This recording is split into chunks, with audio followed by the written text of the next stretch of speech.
Kisha tumeweka application mpya ya kusema kwamba zile order ziko Nairobi zilitolewa Milimani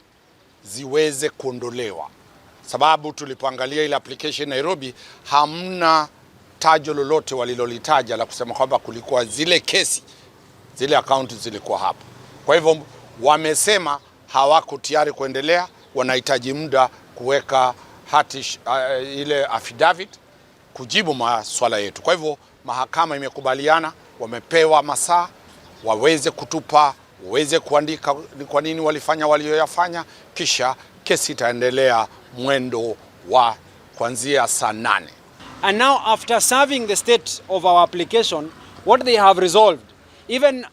against the fact that they had already put in a response to our application, they have sought for more time to put in a response to our application, which essentially seeks that the court be pleased to bring in that application that is filed in Nairobi to be brought to this court, because this court exercises supervisory jurisdiction over all subordinate courts, so that this court can quash those proceedings because they are illegal, they are unconstitutional, and they were obtained without material disclosure.